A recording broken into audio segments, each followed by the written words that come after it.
Hello and welcome. We're going to talk about After the Gold Rush, number 4. This is a completely different book from issues 1, 2, and 3. For starters, there is tons and tons of dialogue. For secondsies, the art style is completely different. For thirdsies, I mentioned the dialogue, right? Like the first several issues, there wasn't a whole lot of dialogue. Also, man, this totally came in crinked in the corner pretty bad. I've had it in a bag since I got it, so I know I didn't do that to the book. It's kind of unfortunate. I just let you take in the cover for a second there. It feels very mysterious, doesn't it?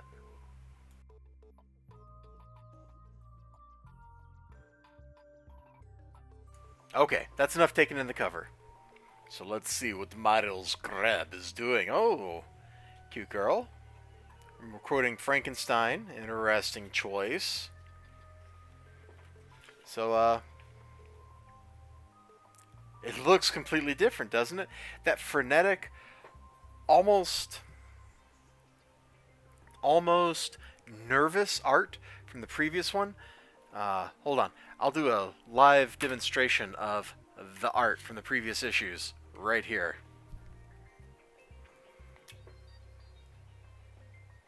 So we got like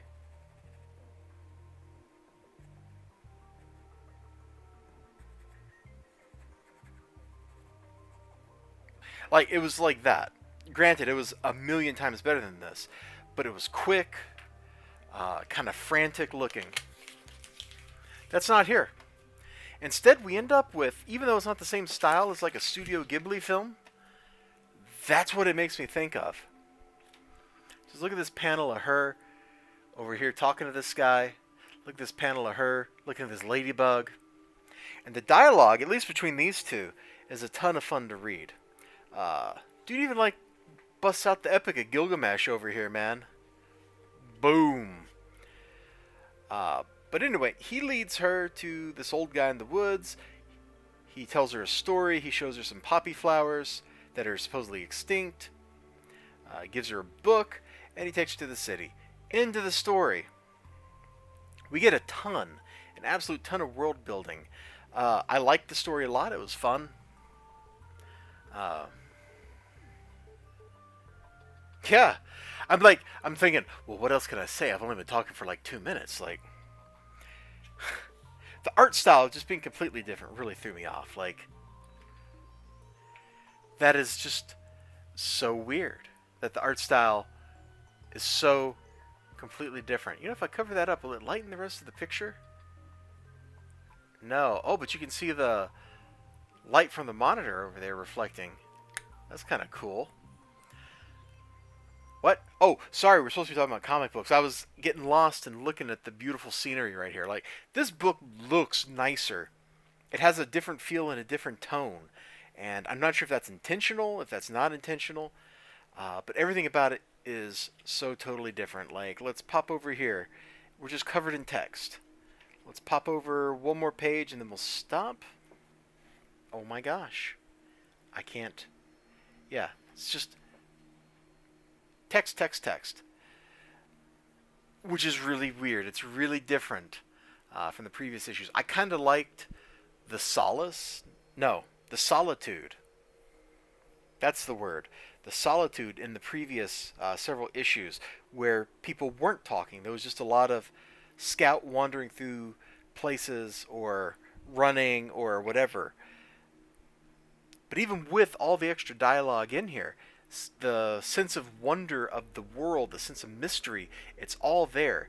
It's carried through in a different kind of art, which felt weird. And maybe that's just because, you know, I've read all 4 of these issues over the course of just a couple of weeks, as opposed to waiting, you know, 2, 3 months or however long, 6 months between issues. So maybe I'm a little on the jaded side because of that. I'm not sure. You know, one thing I did just a second ago for White Widow was I pulled up its Kickstarter. Let's see if we can pull up After the Gold Rush here. And I'll I'll show you that real quick. Oh, so this is the kind of quality that you get now that I've upgraded and I'm feeding everything through OBS on my computer. Yeah, yeah, elite levels. Check it out. After Gold Rush 1 through 5, the Frontiers come back home. The optimistic science fiction returns with a giant-sized 32-page conclusion to the first arc. That's Arch, not Arc, of the series. That bodes poorly. Ah, cool little bird critter. So, let's see. That's probably the level I would back it at to get the printed copy.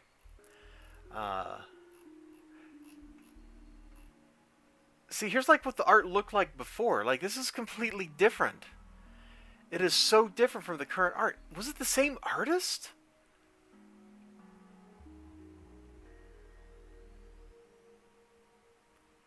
I felt like it was the same artist, so that's interesting that the style changed that much.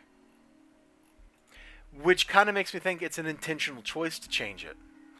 A change in shift of the tone of the story. No longer is it loose and free, but it's becoming more structured, interacting with people. I don't know. I don't know. I'm probably thinking about it too hard. I enjoyed After the Gold Rush #4. I'm going to give serious consideration to backing the Kickstarter for #5. I am trying to cut down on the amount of money I'm spending on comic books because it's kind of stupid just how much money I waste on these little pieces of paper that I love. You know, I've come to the realization that it's essentially an addiction.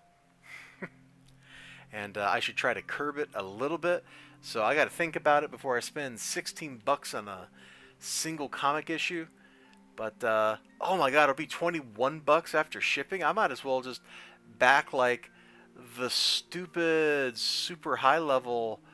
No, I've already got all those issues. Oh well, I got to give some serious thought to that. That $21 for 35 pages of comic book is a little much. I usually kind of have a rule of if it's more than 50 cents a page, I don't think about the Kickstarter or, you know, the project at all.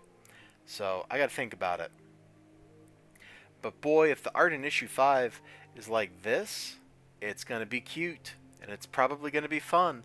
And the world building has been very interesting and I want more of that. Like, can we have an After the Gold Rush, like, pen and paper role-playing game or something? Like, just so I can read the source book. Oh my god, I used to read source books all the time, like Battletech. I can tell you stupid amounts of stuff that happened in Battletech just because I've read like every source book made before 2000 something. I'm getting kind of off topic though, so I'm going to shut up. You all have a great day. Remember to like, comment, subscribe.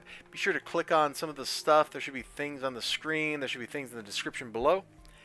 I'd love to see you on my Discord server or talking to me on Twitter, whatever, you know. I like talking this stuff. Like I said, it's kind of like an addiction, and you can help feed my addiction and keep me away from not spending money by talking to me. That's not a very good sales pitch, but that's what we got here, and I'll see you next time. Until then, bye-bye.